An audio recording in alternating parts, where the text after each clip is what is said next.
أعوذ بالله من الشيطان الرجيم. بسم الله الرحمن الرحيم. يا أيها الذين آمنوا إذا قمتم إلى الصلاة فاغسلوا وجوهكم وأيديكم إلى المرافق وامسحوا برؤوسكم وأرجلكم إلى الكعبين، وإن كنتم جنبا فاطهروا، وإن كنتم مرضى أو على سفر أو جاء أحد منكم من الغائط أو لامستم النساء فلم تجدوا ماء فتيمموا صعيدا طيبا فامسحوا بوجوهكم وأيديكم منه، ما يريد الله ليجعل عليكم من حرج ولكن يريد ليطهركم وليتم نعمته عليكم لعلكم تشكرون. اللهم صل على محمد يا رب صل عليه وسلم. اللهم صل على محمد يا رب صل عليه وسلم. اللهم صل على محمد يا رب صل عليه وسلم. الحمد لله نحمده ونستعينه ونستغفره ونؤمن به ونتوكل عليه ونعوذ بالله من شرور أنفسنا ومن سيئات أعمالنا، من يهده الله فلا مضل له ومن يضلله فلا هادي له، ونشهد أن لا إله إلا الله وحده لا شريك له، ونشهد أن محمدا عبده ورسوله. أما بعد، أعوذ بالله من الشيطان الرجيم. بسم الله الرحمن الرحيم. يا أيها الذين آمنوا إذا قمتم إلى الصلاة فاغسلوا وجوهكم وأيديكم إلى المرافق وامسحوا برؤوسكم وأرجلكم إلى الكعبين، وإن كنتم جنبا فاطهروا، وإن كنتم مرضى أو على سفر أو جاء أحد منكم من الغائط أو لامستم النساء فلم تجدوا ماء فتيمموا صعيدا طيبا فامسحوا بوجوهكم وأيديكم منه، ما يريد الله ليجعل عليكم من حرج ولكن يريد ليطهركم وليتم نعمته عليكم لعلكم تشكرون. صدق الله العظيم. إن الله وملائكته يصلون على النبي يا أيها الذين آمنوا صلوا عليه وسلموا تسليما. اللهم صل على سيدنا ومولانا محمد وعلى آله وصحبه وبارك وسلم. اللهم صل على سيدنا ومولانا محمد وعلى آله وصحبه وبارك وسلم. الصلاة والسلام عليك يا رسول الله وعلى آلك وأصحابك يا حبيب الله.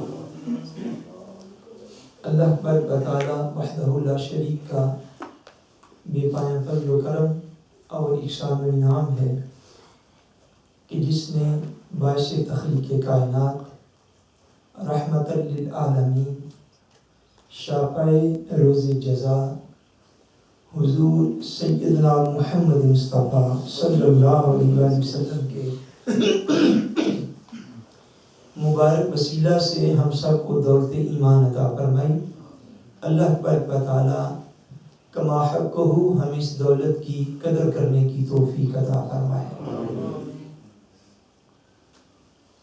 طہارت کورس کے حوالے سے آپ تمام احباب کا دین اسلام کو سمجھنے کی اس نشست میں حاضر ہونے پر اور اپنی زندگی کے اس تھوڑے سے وقت کو بہترین انداز میں گزارنے پر میں تمام احباب کو مبارکباد پیش کرتا ہوں۔ اور آج کے اس پروگرام کے لیے جن جن نوجوانوں نے، بزرگوں نے بالخصوص دعوت دین دینے کا اہتمام کیا، ان سب کے لیے دل کی گہرائیوں سے دعا گو ہوں۔ اللہ کریم جملہ حاضرین، آنے والوں کو، دعوت دینے والوں کو، اہتمام کرنے والوں کو، اللہ کریم ہم سب کو اس محفل کی برکات نصیب فرمائے اور اپنے دین کی برکت سے ہم سب کا خاتمہ بالایمان فرمائے۔ آج کی نشست جو ہے یہ بنیادی طہارت کے مسائل جو ہیں ان کے حوالے سے منعقد کی گئی ہے۔ اس کی ایک دو ریزنز جو ہیں وہ عرض کر کے تو براہ راست مسائل جو ہیں وہ ہم ان کی طرف آتے ہیں۔ پہلا اس کا سبب جو ہے اس کے انعقاد کا وہ تو یہ ہے کہ ہمارے پاس یہاں پر کئی نوجوان جو ہیں وہ باقاعدگی کے ساتھ 3-4 سالوں سے لگاتار ہمارے پاس آ رہے ہیں، اور بلکہ کئی تو ایسے ہیں جو آئے تھے جنہوں نے یہاں پہ شروع کیا تو وہ نابالغ تھے، وہ بھی ہماری آنکھوں کے سامنے بالغ ہوئے۔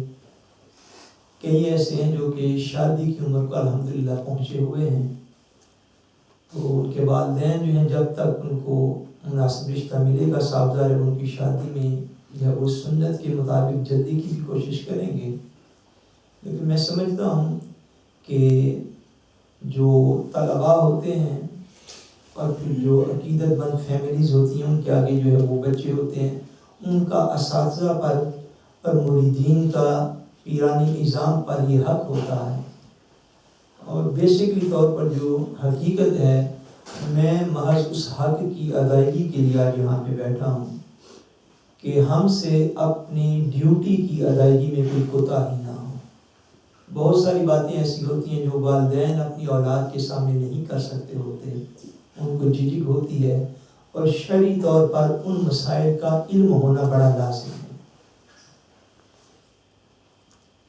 اور ہماری بھی جو ہے وہ اس اعتبار سے، ویسے تو ہمارے ہیں جو پرانے سے مراد یہ کہ جو تھوڑے سینئر لوگ ہیں اس بات کو جانتے اور سمجھتے ہیں۔ ہمارے ہاں بچپن سے یہ بات کہی جاتی ہے اور سمجھائی جاتی ہے کہ شرم کوئی نہیں تے مسئلے وچ حیا، یعنی دین کو بیان کرنے میں شرم جو ہے وہ نہیں کرنی چاہیے، بلکہ جن کاموں سے دین نے منع کیا ہو ان کاموں کو کرنے سے شرم کرنی چاہیے۔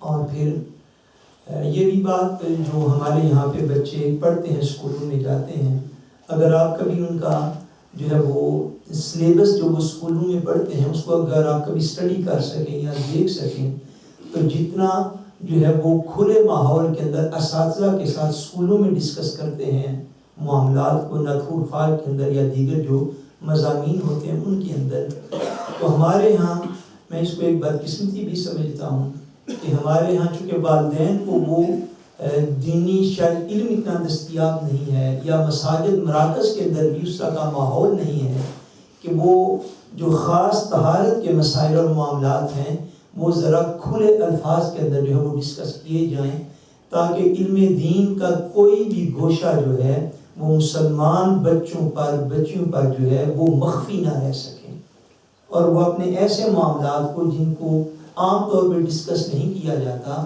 ان کو جو ہے وہ پوری توجہ کے ساتھ سن سکیں یا سمجھ سکیں۔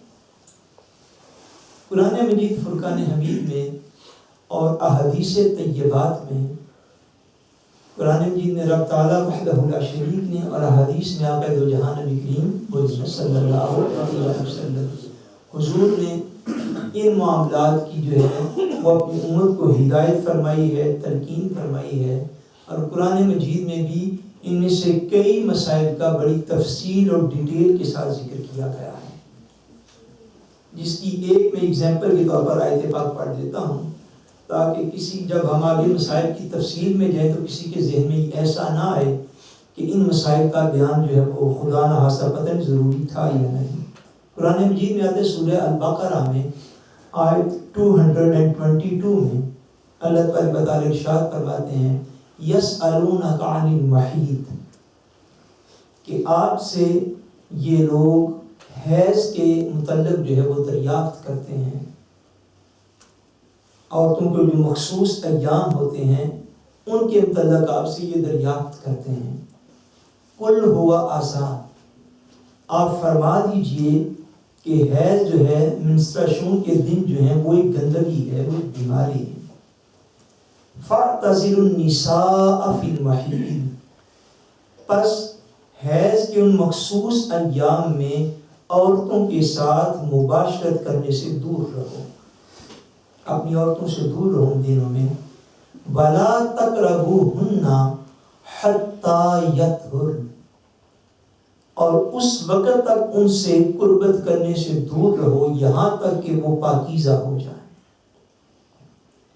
فَإِذَا تَطَهَّرْنَ فَأْتُوهُنَّ مِنْ حَيْثُ أَمَرَكُمُ اللَّهُ، اور جب وہ خوب پاکیزہ ہو جائیں تو پھر ان کے پاس اس رستے سے آؤ جس رستے کا اللہ نے تمہیں حکم دے رکھا ہے۔ ان اللہ یحب التوابین ویحب المتطہرین، بے شک اللہ تبارک و تعالیٰ توبہ کرنے والوں کو پسند فرماتا ہے اور اللہ تعالیٰ پاکیزہ رہنے والوں کو بھی پسند فرماتا ہے۔ سو یہ جس طرح کا کھلا ہوا بیان ہے قرآن مجید فرقان حمید کا، اس طرح کے اور بھی کئی مقامات ہیں۔ ہمارے اندر ایک علمی جو کمزوری آتی جا رہی ہے، اس کے کئی مظاہر اور کئی جو ہے اس کی جو مظاہرے ہمارے ہاں ہوتے ہیں، ان میں سے ایک یہ بھی ہے کہ ہمارے ہاں اگر ہمارے پاس ایک اچھے قاری صاحب اچھی قرات کرنے والے ہمارے سامنے موجود ہوں تو وہ اگر انہی آیات کی تلاوت کریں تو ہم اونچی آواز کے ساتھ داد بھی دیں گے، سبحان اللہ ماشاء اللہ بھی کہیں گے، ان کی خدمت بھی کریں گے، مگر جب انہی آیت کی تفسیر اور احکام جو ہیں وہ بیان کرنے پہ بندہ آئے، یا اسی طرح ہمارے اس دور کے اندر جہاد کی آیات کے ساتھ بھی ایسے ہو رہا ہے، آپ کو اچھے ورلڈ وائڈ قاری صاحب یہاں پہ لا کے بٹھا دیں اور ان کو کہیں کہ جہاد کی آیات کی تلاوت کر دیں، اب تو ان کی تلاوت بھی جو ہے وہ کم ہوتی جا رہی بات کس طریقے سے وہ کریں گے خوبصورت آواز کے ساتھ تو ہم خدمت بھی کریں گے، نعرے بھی ماریں گے، سبحان اللہ ماشاء اللہ بھی کہیں گے، انہی آیات کی تفسیر کے احکام بعد میں کسی عالم دین کو کہیں کہ وہ بیان کریں تو ہم میں سے آدھے لوگ کہیں گے جی یہ عالم دین بڑے سخت مزاج کے ہیں۔ اس چیز کو سمجھنے کی بڑی سخت ضرورت ہے کہ ایک چیز کو اگر ہم نہ جانیں اس کو سنتے رہیں تو اس پر سبحان اللہ ہے، اور جب انہی آیات کے احکام کی باری آ جائے، ان کی تفسیر کی باری آ جائے، ان کے ترجمے کی باری آ جائے، ان کے مفہوم کی باری آ جائے تو اس وقت ایسے ایسے کمنٹس ہوتے ہیں آپ کو سوشل میڈیا نے کوئی چیز پیچھے نہیں چھوڑی۔ تو اس بات کو ضرور سمجھنا چاہیے کہ اللہ تبارک و تعالیٰ وحدہ لا شریک نے انسان کی پہلے دن اس کی پیدائش سے لے کر اس کی موت تک جتنے بھی احکام کی ضرورت تھی اللہ تبارک و تعالیٰ نے قرآن مجید میں وہ سارا کا سارا بیان فرما دیا، اور پھر انہی احکام کی وضاحت کے لیے رب تعالیٰ نے آقا دو جہان نبی کریم صلی اللہ علیہ وسلم کو خصوصی علم عطا فرمایا جس سے آپ نے قوم کا سینہ جو تھا وہ روشن فرما دیا۔ سو بلا جو ہے وہ بلا تاخیر ہم جو ہے مسائل کی طرف جو آتے ہیں وہ سب سے پہلے وضو کے مسائل جو ہیں وہ ان کا بیان جو ہے وہ ہم اللہ تبارک و تعالیٰ کی توفیق سے شروع کرتے ہیں۔ اللہ تبارک و تعالیٰ وحدہ لا شریک ہمیں سمجھنے کی توفیق عطا فرمائے۔ وضو کے فضائل کے حوالے سے ایک معروف حدیث پاک سے برکت لیتے ہوئے ہم جو ہے وہ مسائل عرض کریں گے۔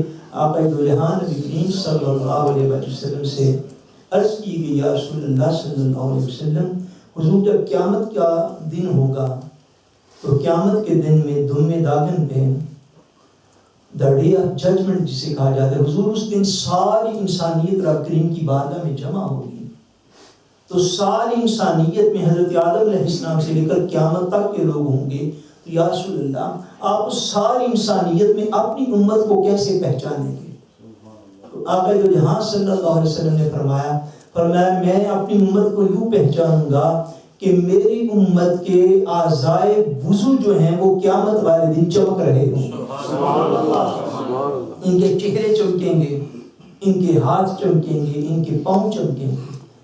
فرمایا وہ جو وضو ساری امت کرتے رہے وہ وضو کی نورانیت جو ہے وہ قیامت والے دن روشنی بن کے ان کے چہروں پہ چمکے گی، تو میری امت کے اعضائے وضو چمکیں گے، جس کے چمک رہے ہوں گے میں سمجھ جاؤں گا یہ میری امت میں شامل ہے۔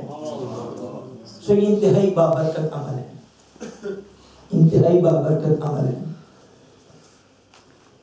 وضو جو ہے، وضو کن حالتوں میں کرنا جو ہے وہ لازمی اور ضروری ہے، بلکہ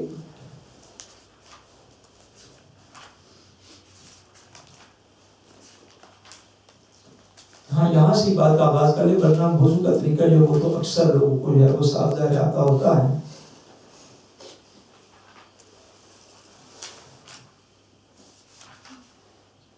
وضو جو ہے صاف ظاہر جب آپ وضو کرنے کے لیے جاتے ہیں، وضو کو شروع کرتے ہیں، تو وضو شروع کرنے سے پہلے اگر بندہ اس طرح کے ماحول میں ہو کہ جہاں پہ واش روم جو ہے اور وضو کرنے کی جگہ وہ اکٹھی اگر ہو کسی جگہ پر، جو عام طور پہ ہوتا ہے، اور باتھ روم جب وہ چھوٹا ہو اور تنگ ہو، تو یہ مسئلہ جو ہے وہ یاد رکھیں کہ جس جگہ پر جو ہے وہ بیت الخلاء ہوتا ہے، واش روم ہوتا ہے، اور جس جگہ پہ انسان جو ہے وہ اپنے فضلات کو خارج کرتا ہے، اس جگہ پر ذکر الہی کرنا منع ہے، اس جگہ پر ذکر الہی کرنا منع ہے۔ الا یہ کہ کوئی باتھ روم بہت بڑا ہو کہ جس جگہ پہ بندہ اپنی حاجت سے فارغ ہوتا ہے وہاں سے اس وضو کی جگہ تک اتنا فاصلہ ہو کہ بدبو اور سمیل آنے کا عام طور پہ خدشہ نہ ہو، ورنہ جس بھی مقام پر انسان جو ہے وہ اپنے حاجت سے اور پیشاب وغیرہ سے فارغ ہوتا ہے، اس مقام پہ ذکر الہی کرنا دین میں انتہائی ناپسندیدہ ہے، اس جگہ پہ اللہ کا ذکر نہیں کرنا چاہیے۔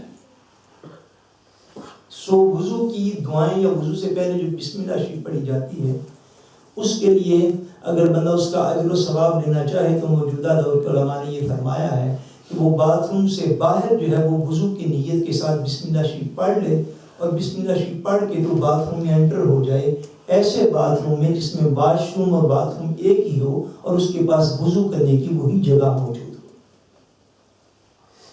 بسم اللہ شریف پڑھ کے تو وضو جو ہے وہ شروع کریں گے۔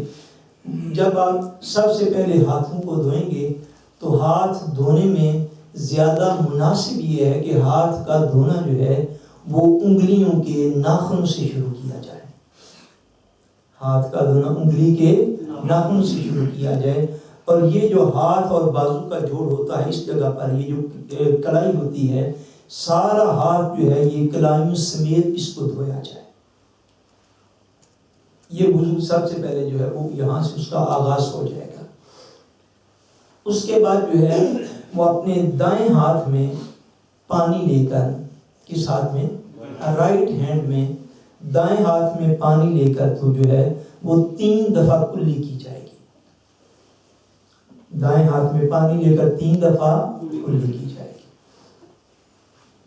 اس کے بعد جب بندہ کلی کر لے تو اس کے بعد دائیں ہاتھ میں ہی پانی لے کر 3 دفعہ جو ہے وہ ناک کو، نوز کو صاف کیا جائے گا، اور نوز کے اندرونی حصے کی صفائی جو ہے وہ جو لیفٹ ہینڈ ہے اس کی چھوٹی انگلی جو ہے جس کو ہم یہاں ناروے میں لٹل فنگر کہتے ہیں، اس کے ساتھ جو ہے وہ نوز کے اندرونی حصے کی صفائی کی جائے گی، مگر پانی اس میں جو ہے وہ رائٹ ہینڈ سے ہی ڈالا جائے گا۔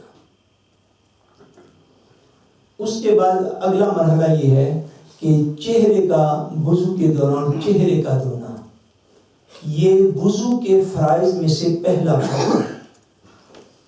وضو کے فرائض میں سے پہلا فرض ہے چہرے کا کم سے کم ایک مرتبہ اس طرح دھونا کہ چہرے کے پورے چہرے میں کوئی ایک جگہ بھی جو ہے وہ خالی نہ رہ جائے، کوئی ایک بال برابر جگہ بھی خالی نہ رہ جائے۔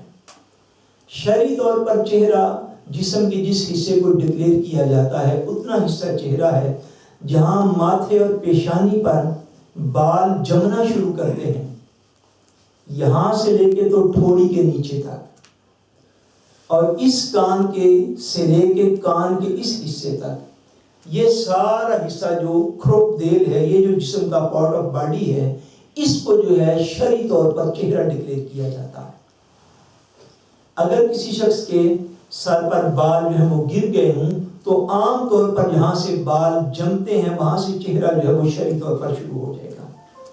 سو پیشانی کا یہ جو اوپر والا حصہ ہے جہاں سے بال جمنا شروع کرتا ہے، وہاں سے لے کر تھوڑی تک اور ایک کان کی لو سے لے کر دوسرے کان تک، یہ جو سارا حصہ ہے اس کو اس طرح دھونا کہ ایک بال برابر جگہ بھی خشک نہ رہے، ایک بال برابر جگہ بھی خشک نہ رہے۔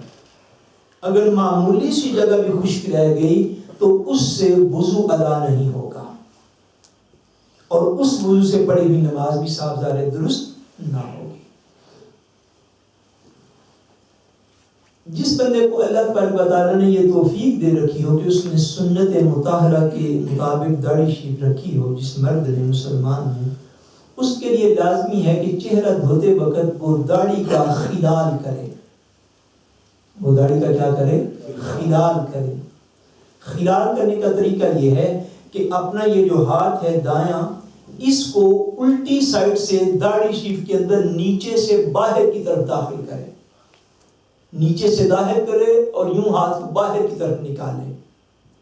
اس طریقے پر جب دایاں ہاتھ یا بایاں ہاتھ اس کو نیچے سے داخل کر کے باہر کی طرف نکالیں گے تو اس کو کہتے ہیں داڑھی کا خلال ہو گیا، اور یہ سنت ہے، داڑھی کا خلال ہو گیا۔ اور یہ جنہوں نے سنت مطہرہ کے مطابق پوری داڑھی شریف رکھی ہوئی ہے ان کو چہرہ دھوتے ہوئے خلال کرنا چاہیے۔ اور داڑھی مبارک کے جتنے بال ہوتے ہیں جو اس طرح اگر داڑھی کو کریں اور پیچھے کی طرف لے جائیں، جتنے بال داڑھی مبارک کے یہ ٹھوڑی کے ساتھ ساتھ اور چہرے کے ساتھ ساتھ آتا ہے، اس حلقے میں ان کا دھونا جو ہے یہ لازم ہے۔ نیچے والے اگر نہ بھی دھلے وہ مسح میں بھی گیلے ہو جائے تو کافی ہیں، مگر بالوں کا یہ اوپر والا حصہ، یہ جو جڑیں ہوتی ہیں جو چہرے کے ساتھ منسلک ہوتی ہیں، اگر داڑھی شریف کو یوں پیچھے کیا جائے اور یہ جتنا حصہ آگے رہ جاتا ہے ٹھوڑی کے ساتھ ساتھ، اس حصے کے اوپر جو ہے ان بالوں کا دھونا یہ چہرے کے فرائض میں شامل ہے، یہ چہرے کے فرض میں شامل ہے۔ اور جو نیچے والے بال ہیں اگر وہ خالی خلال کے اندر بھی گیلے اور تر ہو جائیں تو بندے کا چہرہ، داڑھی والے بندے کا چہرہ وضو میں دھویا ہوا شمار اس طرح کیا جاتا ہے۔ اب آپ کو سمجھ گئے؟ اللہ کریم تمام مسلمان مردوں کو داڑھی کی سنت ادا کرنے کی توفیق عطا فرمائے، اور حضور علیہ السلام کے لیے رکھی تو حضور نے جیسے رکھی اس طرح رکھنے کی توفیق عطا فرمائے۔ سو یہ تو ہو گیا چہرے کا دھونا، یہ وضو کا جو ہے یہ پہلا فرض ہوتا ہے۔ دوسرا جب چہرہ جو ہے وہ دھل جائے گا تو اس کے بعد جو ہے وہ بازو کی باری آ جائے گی۔ بازو دھونے میں پہلے جو ہے وہ رائٹ ارم جو ہے، دایاں بازو جو ہے اس کو دھویا جائے گا، اور اس کے بعد بایاں بازو لیفٹ ہینڈ جو ہے، لیفٹ ارم جو ہے اس کو دھویا جائے گا۔ ان کو دھونے کا طریقہ یہ ہے کہ رائٹ ہینڈ میں جو ہے وہ پانی لے کے تو اس سے اوپر بہائیں کہ پانی جو ہے وہ اس بازو کے اس حصے کے اوپر بہہ جائے، اور بائیں ہاتھ سے نیچے کی طرف جو ہے وہ پانی جو ہے اس کو ساتھ مکس اپ کر دے۔ جب بازو کو دھونے لگے تو بازو کو دھوتے ہوئے بھی یہ خیال رہے کہ اس کو بھی وہاں سے ہی شروع کرنا ہے جہاں سے ہاتھوں کو شروع کیا تھا، بعض اوقات لوگ جو ہے اگر اس طرح پانی مل رہا ہو ٹوٹی وغیرہ میں تو یہاں سے بازو جو ہے وہ شروع کر لیتے دھونا پیچھے سے کوہنی اپنی سے، سو اس طرح بھی دھویا جا سکتا ہے، لیکن بہتر مناسب تر یہ ہے کہ ہاتھوں میں پانی کو لے کے تو بازو کو دھویا جائے، ہاتھوں میں پانی کو لے کے اس پانی کو بازو کے اوپر پھینکا جائے اور پھر نیچے سے دوسرے بازو کے ساتھ جو ہے وہ سارا جو ہے وہ اچھی طرح مل کے تو دھویا جائے۔ ناخنوں سے لے کر تو یہاں پیچھے کوہنی سمیت، کیا میں نے عرض کیا؟ کوہنی سمیت، اگر یہاں تک جو ہے وہ یہ کوہنی کی یہ جو ہڈی ہوتی ہے البو کی کوہنی کی، اس کے یہ آگے والا حصہ یہاں پہ نہیں، یہ جو پیچھے والا حصہ شولڈر کی طرف ہے، یہاں تک یعنی کوہنی سمیت سارے بازو کا اس طرح دھونا کہ یہاں بھی ذرا برابر اور بال برابر بھی جگہ خالی نہ رہ جائے، بال برابر بھی جگہ خالی نہ رہ جائے۔ اگر تھوڑی سی جگہ بھی خالی رہ گئی جو دھلنے سے رہ گئی تو انسان کا وضو مکمل نہیں ہوگا۔ حالت وضو میں وضو کرتے وقت کلی کے اندر کوئی فرق رہ جائے، اگر ناک میں پانی ڈالنے میں کوئی فرق رہ جائے تو وضو ہو سکتا ہے، لیکن اگر چہرے کے دھونے میں اور بازو کے کوہنیوں سمیت دھونے میں اگر کوئی فرق رہ جائے، چونکہ یہ فرائض میں شامل ہے تو اس کا وضو ادا ہوتا نہیں، وہ وضو انکمپلیٹ ہے، وہ مکمل نہیں۔ اس چیز کو مکمل جو ہے وہ مکمل طریقے پر، اچھے طریقے پر جو ہے وہ اس کو ادا کرنا چاہیے تاکہ فرائض کے اندر کسی قسم کی کوئی غفلت نہ رہے۔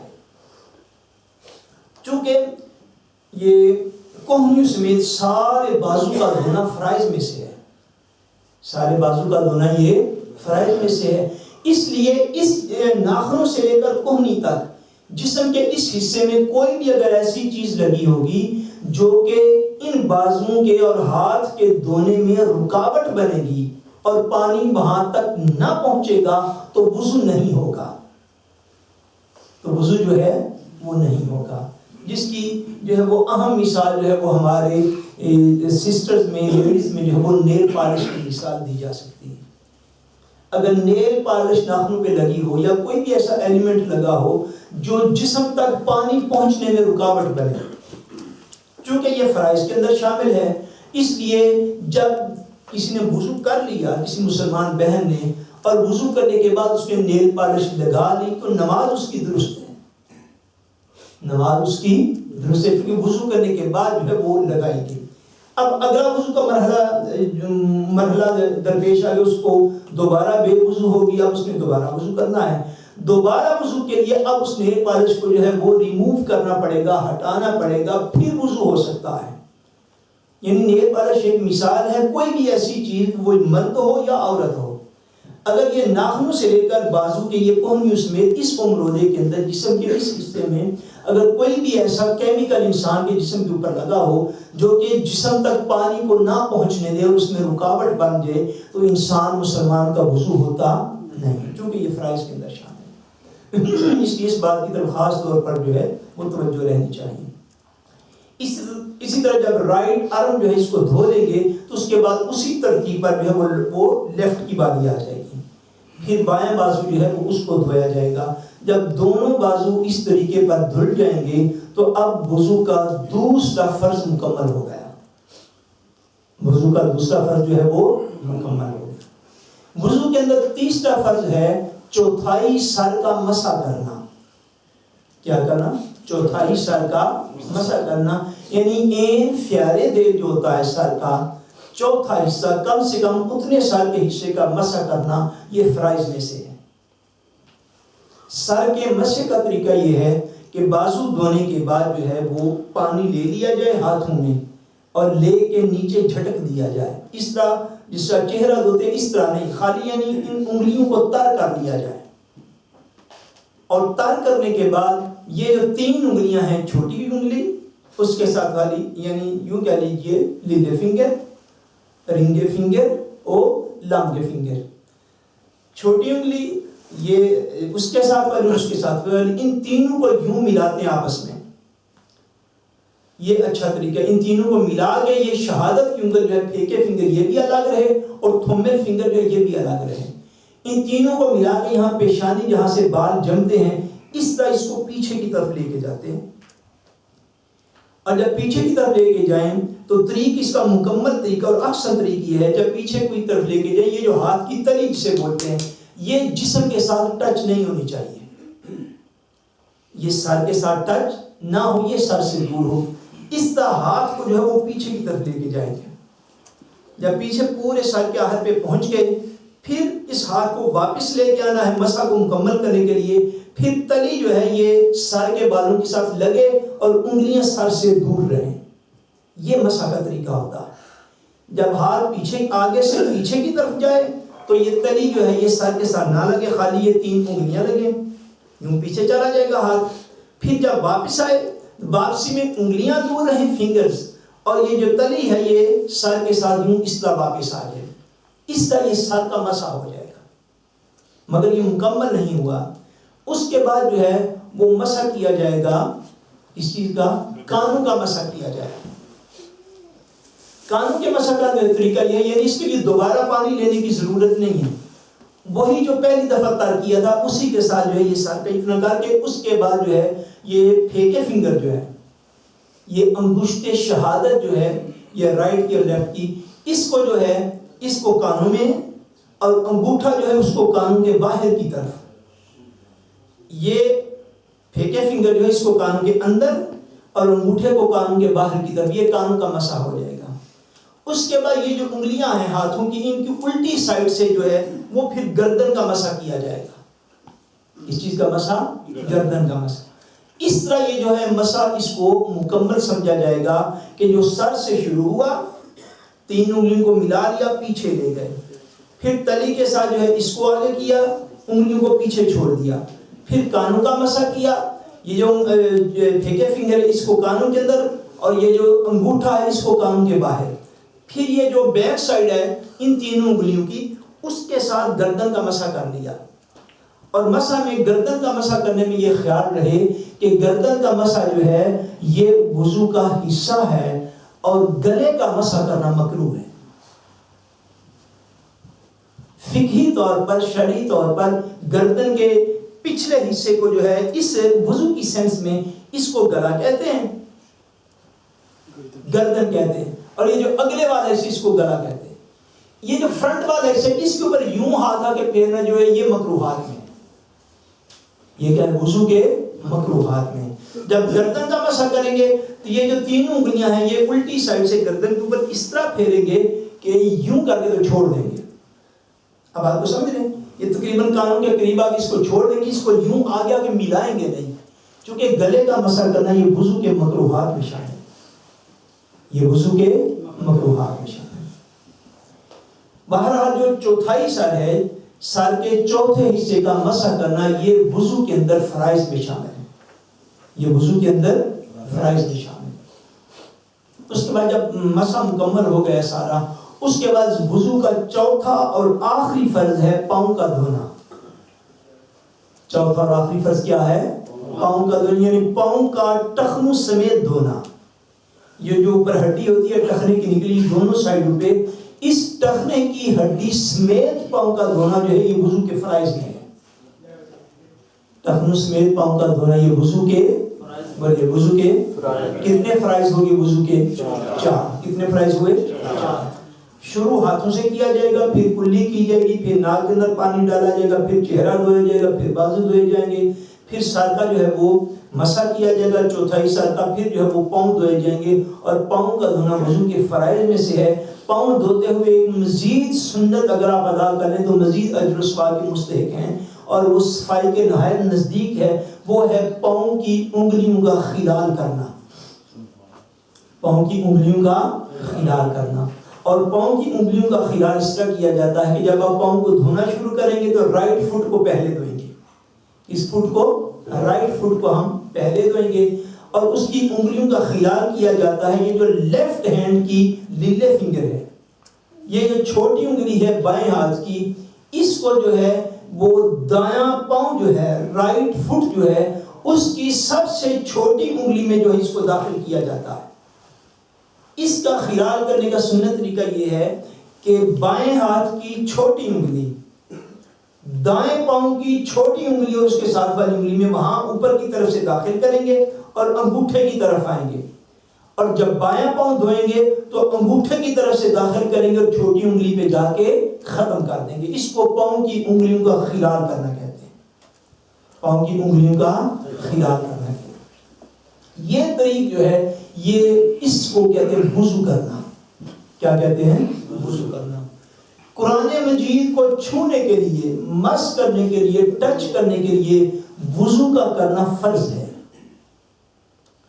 قرآن مجید کو چھونے کے لیے، ٹچ کرنے کے لیے وضو کا کرنا فرائض میں سے ہے۔ نماز ادا کرنے کے لیے وضو کا کرنا فرائض میں سے، یعنی وضو کس وقت فرض ہے، وضو کرنا کس وقت فرض ہے؟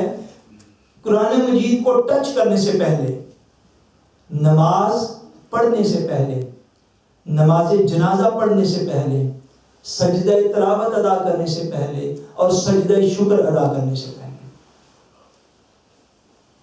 ان حالات میں وضو کرنا یہ فرائض میں سے۔ خانہ کعبہ کا طواف کرنے سے پہلے وضو کرنا واجبات میں سے۔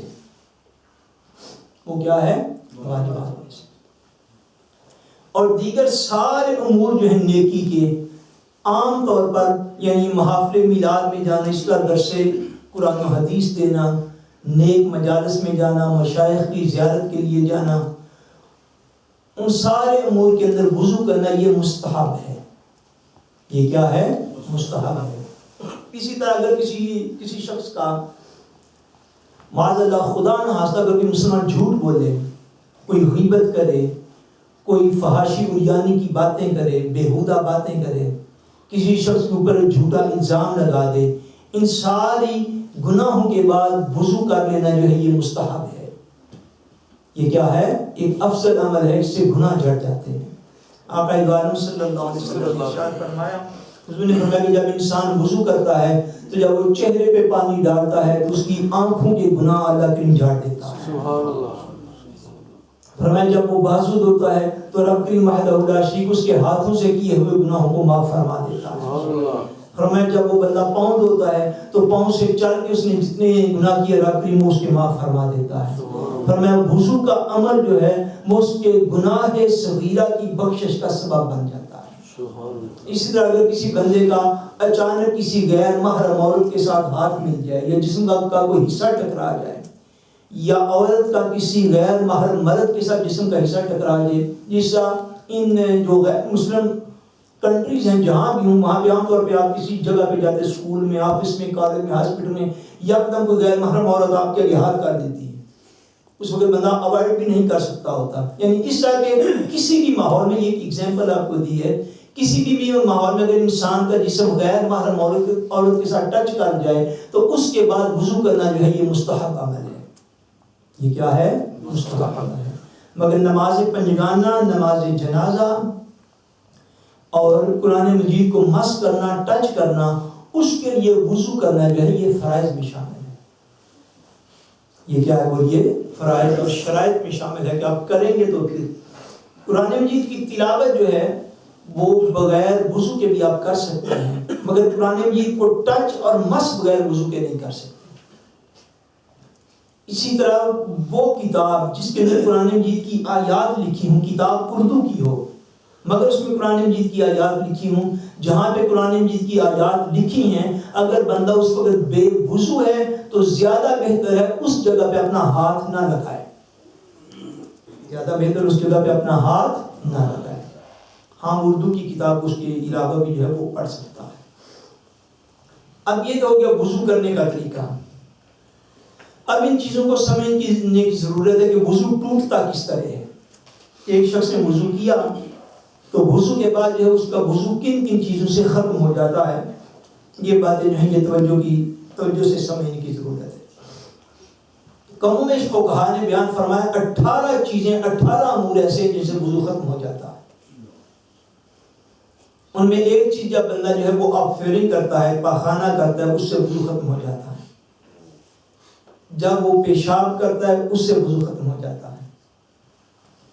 جب انسان کے جسم سے ودی، مزی یا منی نکلتی سے وضو ختم ہو جاتا ہے۔ اب ان کی تھوڑی تھوڑی ڈیٹیل جو ہے وہ میں فقہی ان اصطلاحات کی بیان جو ہے وہ کر لیتے ہیں. انسان کے جسم سے ایک مرد کی شرمگاہ سے جو آگے والا حصہ ہوتا ہے اس سے کئی چیزیں جو ہیں وہ باہر نکلتی ہیں. ان میں سے ایک پیشاب ہے، ان میں سے ایک بدی ہے، ان میں سے ایک مزی ہے، ان میں سے ایک منی ہے. عمومی طور پر جو ہے یہ چار چیزیں جو ہے یہ انسان کی اگلی والی شرمگاہ سے جو ہے وہ خارج ہوتی ہیں. پیشاب نکلے تو اس کا وضو جو ہے وہ ختم ہو گیا. مزی جو ہے یہ ایک ایسا جو ہے یہ پتلا مادہ ہوتا ہے جو انسان کے جسم سے اس وقت نکلتا ہے جب وہ کسی عورت کے قریب ہوتا ہے، جب وہ اپنی بیوی کے قریب ہوتا ہے تو اس کے جسم سے وہ جو ایک لذت کی شکل میں، اس کی لذت میں جب اضافہ ہوتا ہے تو اس کی اگلی شرمگاہ سے جو پتلے پانی کے قطرے نکلتے ہیں ان کو مزی کہتے ہیں. ایک چیز ہوتی ہے جو انسان کی مرد کی شرمگاہ کے آگے سے ہی نکلتی ہے جس کو ودی کہتے ہیں، جو بعض اوقات چھلانگ لگانے سے اس کے جسم سے باہر نکلتی ہے. وہ مزی کی نسبت تھوڑا گاڑھا پانی ہوتا ہے، وہ انسان کے جسم سے وہ بھی نکلتا ہے. بعض اوقات کسی نے وزن زیادہ اٹھایا تو وہ جو ہے وہ انسان کے جسم سے مادہ باہر نکلتا ہے.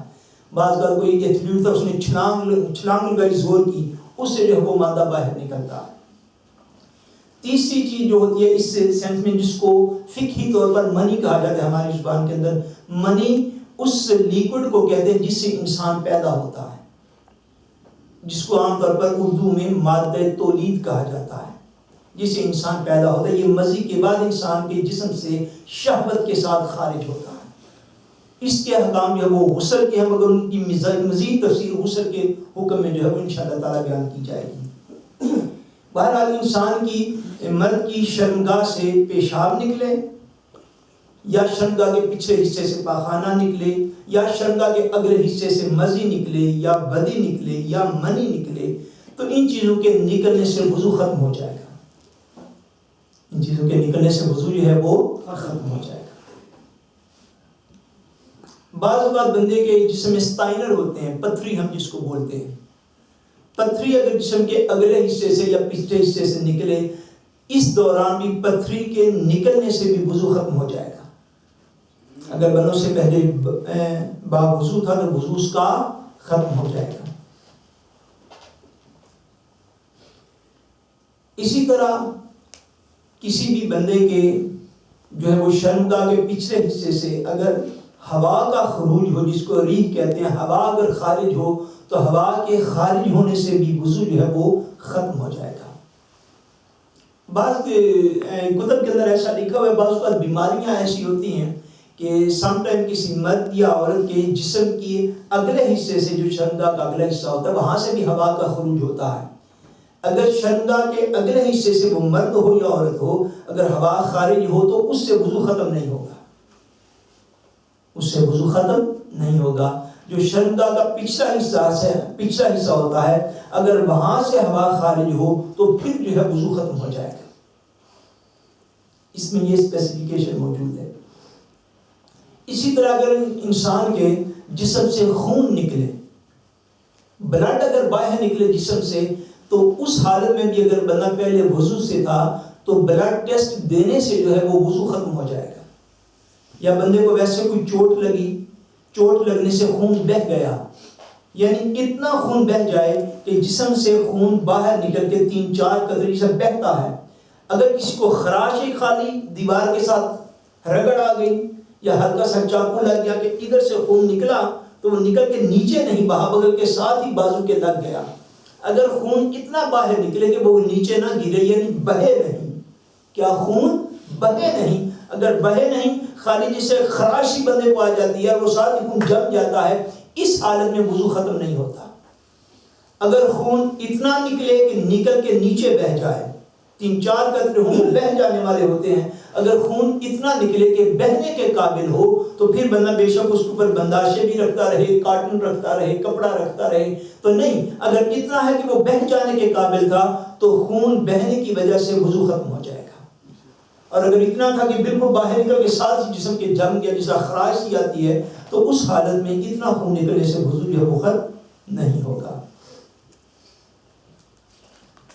اسی طرح جسم سے کسی بیماری کی وجہ سے اگر کوئی پیپ وغیرہ باہر نکل آئے، جو بعض بات پھنسی ساری بندے کو بنی ہوتی ہے، اس کے اندر کوئی پیپ وغیرہ جو ہے وہ جو مادہ ہوتا ہے گندا، اگر کسی کو کوئی پھوڑا پھنسی ایسا بنا کہ وہ اندر مادہ گندا تھا، وہ پیپ باہر نکل کے بہہ گئی تو وضو انسان کا ختم ہو گیا، وضو انسان کا ختم ہو گیا۔ اسی طرح بعض اوقات آنکھ کے اندر کوئی پرابلم ایسی ہوتی ہے کہ آنکھ میں کوئی دانہ وغیرہ ایسا نکل آتا ہے کہ جس سے آنکھ میں درد ہوتا ہے۔ آنکھ میں درد کی وجہ سے جو مادہ باہر نکلتا ہے وہ آنسو نہیں ہوتا فقہی طور پر اور شرعی طور پر۔ اگر آنکھ کی کوئی ایسی سیکھ دم ہو کہ اس آنکھ کی سیکھ دم کی وجہ سے آنکھ کے اندر درد ہوتی ہے اور آنکھ کے اندر کوئی ایک ایکسٹرا کوئی چیز ایسی بن جائے جو کہ آنسو کے ساتھ باہر نکلے اور بہہ نکلے، اس چیز کی وجہ سے بھی وہ جو رطوبت آنکھ سے باہر نکلتی ہے کسی بیماری کی وجہ سے، اس رطوبت کی وجہ سے بھی وضو جو ہے وہ ختم ہو جاتا ہے، اس رطوبت کی وجہ سے بھی وضو جو ہے وہ ختم ہو جاتا ہے، وہ ناقص وضو ہے۔ مگر آنسو جو ہے، آنسو اس سے ایک ڈیفرنٹ چیز ہے، آنسو باہر نکلنے سے وضو نہیں ختم ہوتا۔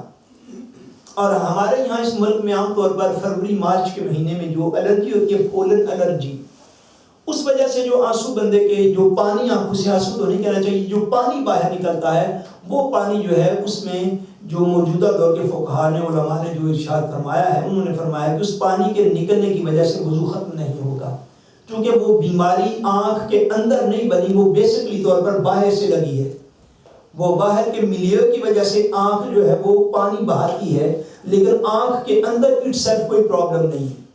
لیکن یہ خاص مرض ہوتے ہیں بعد جب آنکھ کے اندر کوئی پرابلم ہو جاتی ہے، اندر کچھ چھوٹے موٹے دانے جو وہ نکلتے ہیں، پھر ان کے اندر کوئی پیپ بن جاتی ہے، وہ پیپ جو ہے وہ آنسو کے ساتھ باہر نکلتی ہے۔ جب آنکھ کو اٹ سیلف کوئی تکلیف ہو اور اس وجہ سے کوئی مادہ آنکھ سے باہر نکلے جو آنسو نہ ہو، جو خالی پانی نہ ہو، تو وہ جو ہے وہ ناقص وضو ہے اور اس سے وضو جو ہے وہ ختم ہو جاتا ہے۔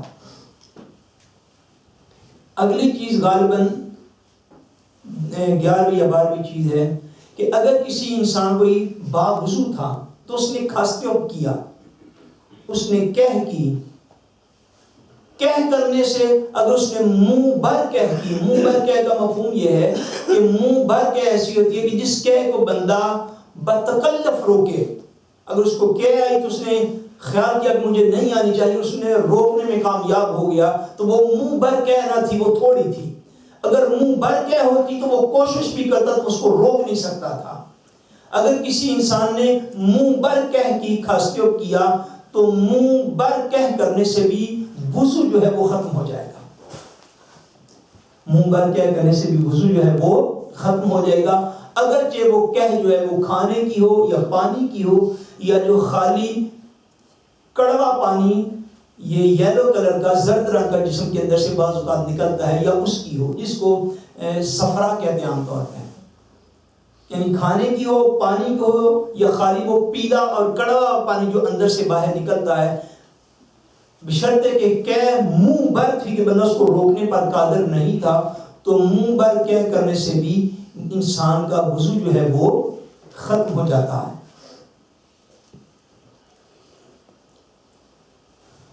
اگلی چیز جس سے وضو جو ہے وہ انسان کا ختم ہو جاتا ہے وہ نیند ہے۔ وہ کیا بولیے؟ نیند۔ سونے سے وضو ختم ہو جاتا ہے، کیا میں نے عرض کیا سونے سے وضو ختم ہو جاتا ہے، اور اس میں اس بات کو یاد رکھنے کی ضرورت ہے کہ جب انسان سونے سے پہلے اونگ رہا ہوتا ہے تو اونگنے اور سونے کی کیفیت میں فرق ہوتا ہے۔ اگر انسان خالی اونگے تو اونگنے سے وضو ختم نہیں ہوتا، اونگنے سے وضو ختم نہیں ہوتا۔ یہ جو ہے وہ آپ نے اپنا معاملہ خود چیک کرنا ہے کہ انسان اونگا یا سویا۔ اگر وہ سو گیا تو وضو ختم ہے، اگر وہ سویا نہیں، خالی اس نے ایک دو دفعہ اونگ لی کہ وہ بیدار ہی تھا مگر چند لمحوں کے لیے تھکن کی وجہ سے اس کی آنکھیں بند ہو گئیں۔ اور اونگ میں اور نیند میں ایک آپ فرق اس طرح بھی کر سکتے ہیں کہ پاس بیٹھے ہوئے کسی بندے سے پوچھ لیں یا وہ بندہ آپ کو پوچھ لے کہ ابھی 2-3 منٹ پہلے ہم نے کیا بات کی تھی، اگر وہ اونگنے والا بندہ بتا دے کہ یہ باتیں اس مجلس میں ہوتی رہی ہیں تو اس کا مطلب ہے وہ بندہ اونگ رہا ہے، سویا ہوا نہیں۔ لیکن اگر بندہ کہے نہیں یار میں نہیں پتا تجھ کی بیاہ دے سو، اس کا مطلب ہے وہ سویا ہوا ہے۔ اب آپ سمجھ رہے ہیں؟ یعنی سونے میں اور اونگنے کی کیفیت جو ہے وہ آپ نے خود جو ہے وہ فرق کرنی ہے۔ اگر بندہ اونگا تو اونگ کی وجہ سے جو ہے وہ وضو ختم، بولیے نا، اونگ کی وجہ سے وضو ختم۔ اچھا مجھے لگ رہا ہے شاید آپ سارے سو رہے ہیں۔ آپ کے رسپانس سے یہ لگ رہا ہے کہ میں بے وضو لوگوں سے مخاطب ہوں۔ اونگ سے وضو ختم ہوتا نہیں ہے۔ ساداری یہ موضوع ایسا نہیں ہے نا جس میں آپ نعرے لگائیں یا سبحان اللہ، اس کا سمجھ کے ساتھ اللہ ہے من من مو بہرے ووکل ہے بیٹی۔ اونگ سے وضو ختم نہیں ہوتا مگر سونے سے وضو جو ہے وہ ختم ہو جاتا ہے، سونے سے وضو ختم ہو جاتا ہے۔ اور ایک اور ایمان کی تازگی کے لیے ایک بات جو ہے وہ میں عرض کر دوں، سونے سے وضو امتی کا ختم ہوتا ہے، نبی کا ختم نہیں ہوتا۔ کیا سونے سے وضو امتی کا ختم ہوتا ہے، نبی کا وضو ختم نہیں ہوتا۔ نیند انبیاء پر غفلت طاری نہیں کرتی، نیند جو ہے وہ انبیاء پر غفلت طاری نہیں کرتی۔ اس لیے آقا دو جہاں صلی اللہ علیہ وسلم نے پر ارشاد فرمایا، حضور نے فرمایا ہماری آنکھیں سوتی ہیں مگر ہمارا قلب بیدار رہتا ہے، ہمارا قلب جاگ رہا ہوتا ہے۔ اور پریکٹیکلی طور پہ ایسا ہوا بھی کہ آقا دو جہاں صلی اللہ علیہ وسلم نے بعض اوقات جو ہے امہات المومنین ارشاد فرماتی ہیں کہ حضور ہمارے سامنے سوئے، حتیٰ کہ ہم نے حضور کے خراٹوں کی آوازیں بھی سنی۔ آقا دو جہاں اس نیند سے اٹھے اور حضور نے بغیر وضو کے نماز کو ادا فرما دیا۔ سو نیند جو ہے یہ امتی کا وضو ختم کر دیتی ہے مگر نبی کا وضو ختم کرتی نہیں ہے۔ اس لیے انبیاء بہت سارے مسائل میں امت سے ان کی مخصوص شانیں ہوتی ہیں جن کو خصائص نبوت کہتے ہیں، ان کی بھی سمجھ ہونی چاہیے۔ سو بہرحال نیند جو ہے وہ وضو کو ختم کر دیتی ہے مگر اونگنے سے وضو ختم ہوتا نہیں۔ اس طرح کوئی بندہ بے ہوش ہو جائے، کوئی بندہ بے ہوش ہو جائے، بے ہوشی وضو کو ختم کر دیتی ہے۔ صاحب دارے وہ نیند سے اگلی کیفیت ہے جنون۔ اگر کوئی بندہ عقل مند تھا کہ اس کے اوپر جنون کی کیفیت طاری ہو گئی، معاذ اللہ خدا نہ کرے کہ وہ پاگل ہو گیا، مجنون ہو گیا، تو اس کا وضو جو ہے وہ ختم ہو جائے گا، اس سے پہلے وہ باوضو بھی تھا۔ اس طرح غشی بھی بے ہوشی ہوتی، اس سے بھی وضو ختم ہو جاتا ہے۔ معاذ اللہ سما معاذ اللہ، اگر کسی مسلمان نے نشہ کیا شراب کا یا کسی اور چیز کا جس سے اس کو نشہ ہو جاتا ہے، تو اس سے پہلے وہ وضو کی حالت میں تھا اور اس کو اتنا نشہ ہو گیا کہ وہ اٹھا تو اس کے قدم لڑکھڑا گئے، اٹھا تو اس کے قدم لڑکھڑا گئے۔ اگر اتنا کسی کو نشہ ہو گیا اور اس سے پہلے وہ حالت وضو میں تھا تو اتنا نشہ کرنے سے بھی وضو ختم ہو جاتا ہے، اتنا نشہ کرنے سے بھی وضو ختم ہو جاتا ہے کہ جس میں بندے کو اپنے اوپر کنٹرول نہ رہے۔ اگر انسان حالت نماز میں ہو، یہ وضو کا مسئلہ نماز کی حالت کے ساتھ خاص ہے مگر سمجھنے والا ہے، انسان کی حالت میں حالت نماز میں، حالت نماز میں اگر کوئی بالغ یعنی جس کے اوپر نماز فرض تھی، بچہ نہیں جو کہ بھی بالغ نہیں ہوا، بالغ آدمی، بالغ مسلمان مرد یا عورت حالت نماز میں تھے کہ حالت نماز میں کسی وجہ سے وہ کہا لگا کے ہنس پڑا، وہ کہا لگا کے ہنس پڑا کسی بھی وجہ سے، اگر وہ ہنسا اور اتنا اونچا اس نے کہا لگایا کہ کہا لگانے کی آواز اس کے قریبی کسی نمازی نے سن لی، کسی بندے نے سن لی، تو اس کا وضو بھی ختم ہو گیا، اس کی نماز بھی ختم ہو گئی۔ حالت نماز میں بلند آواز سے کہا لگانا اور اتنا اونچا لگانا کہ دوسرے لوگ بھی اس آواز کو سن لیں، اس طرح کا کہا جو ہے وہ انسان کی نماز بھی ختم کر دیتا ہے اور انسان کا وضو بھی ختم کر دیتا ہے۔ وہ بندہ بے وضو ہو جاتا ہے اور نماز اس کی ختم ہو جاتی ہے، فاسد ہو جاتی ہے۔ اگر کسی نے نماز کے اندر جو ہے وہ کہا لگایا مگر اس کی آواز ساتھ والے نے نہیں سنی، مگر اس کی آواز ساتھ والے نے نہیں سنی، اس نے خود ہی اپنی آواز سنی، تو اس حالت میں وہ بے وضو نہیں ہوا، ہاں اس کی نماز ختم ہو گئی، نماز اس کی ختم ہو گئی۔ اور اگر نماز میں وہ خالی مسکرایا یعنی خالی اس کے دانت جو ہیں وہ ظاہر ہوئے مگر آواز نہیں نکلی، خالی مسکرایا، تو نہ نماز گئی نہ وضو گیا۔ لیکن اگر اتنی اونچی آواز اس نے کہا لگایا کہ ساتھ والے کسی بھی بندے نے سن لیا تو اتنی اونچی آواز میں کہا لگانے سے وضو ختم ہو جائے گا. چونکہ وضو ختم ہو جائے گا تو وضو نماز کے لیے شرط تھا, وضو نماز کے لیے شرائط میں سے تھا, اس لیے وضو بھی ختم اور نماز بھی ختم. نماز نئے سرے سے جو ہے وہ انسان کو پڑھنی ہوگی. اگر کوئی مرد جو ہے, یہ غالباً آخری چیز ہے وضو کے بیان میں, اس کے بعد آپ کے سوال جو آپ نے ہم ان کو شروع کر لیں گے. اگر مرد جو ہے وہ اپنی عورت کے قریب ہوا اور اس قربت کی بنا پر, قربت کی وجہ سے اس کی شرمگاہ میں حرکت پیدا ہوئی اور اس کی شرمگاہ, مرد کی شرمگاہ عورت کی شرمگاہ سے مل گئی اور درمیان میں کوئی کپڑا یا کوئی ایسی چیز موجود نہ تھی, اس کو کہتے ہیں فقہی طور پر بلا حائل, یعنی درمیان میں اور کوئی چیز نہ تھی. مرد کی شرمگاہ اس حالت میں کہ اس کی شرمگاہ کے اندر حرکت موجود ہو وہ عورت کی شرمگاہ سے ملے, تو اگر اس سے پہلے دونوں باوضو تھے, دونوں کا وضو جاتا رہا. اس کے بعد اگر بندہ اس حالت میں پیچھے ہٹ جائے تو اس کا وضو جو ہے وہ ختم ہو چکا ہوتا ہے. اس کو کہتے ہیں فقہی طور پر مباشرت فاحشہ.